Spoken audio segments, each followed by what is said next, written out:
ഒരു കാലത്ത് കറുപ്പ്, കഞ്ചാവ് എന്നൊക്കെയുള്ള പേരുകൾ മാത്രമായിരുന്നു ലഹരിയുമായി ബന്ധപ്പെട്ട് നാട്ടിൽ കേട്ടിരുന്നത്.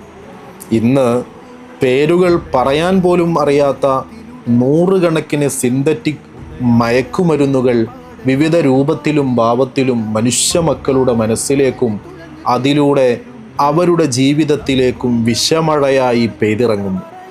ഇവ ഇന്ന് മനുഷ്യ സമൂഹത്തെ തന്നെ കാർന്നു തിന്നുന്ന ഒരു ക്യാൻസറായി വളർന്നു പന്തലിച്ചിരിക്കുന്നു.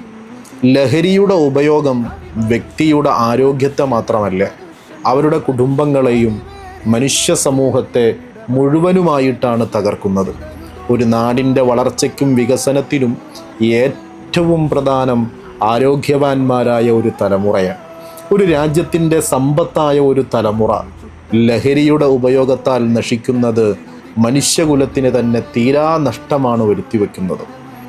ഏതെങ്കിലും രാഷ്ട്രീയ, സാമുദായിക, കലാമേഖലയിൽപ്പെട്ടവർ ലഹരിയുടെ കണ്ണികളായി പിടിക്കപ്പെട്ടാൽ അവർക്ക് വേണ്ടി ന്യായീകരണവുമായി ഇറങ്ങാതെ, അവർക്ക് വേണ്ടി സോഷ്യൽ മീഡിയകളിൽ കടിപിടി കൂടാതെ അവരെ ശക്തമായി എതിർക്കാൻ കഴിവുള്ള, നട്ടലുള്ള ഒരു സമൂഹമായി നാം മാറിയാൽ മാത്രമേ മനുഷ്യകുലം പുരോഗതിയിലെത്തൂ.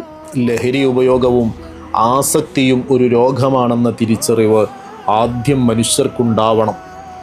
ലഹരി ഉപയോഗിക്കുന്നവരെ ഒറ്റപ്പെടുത്തുകയല്ല വേണ്ടത്, അവരെ അതിൽ നിന്നും തിരികെ ജീവിതത്തിലേക്ക് എത്തിക്കുക എന്നതാണ് പരമപ്രധാനം.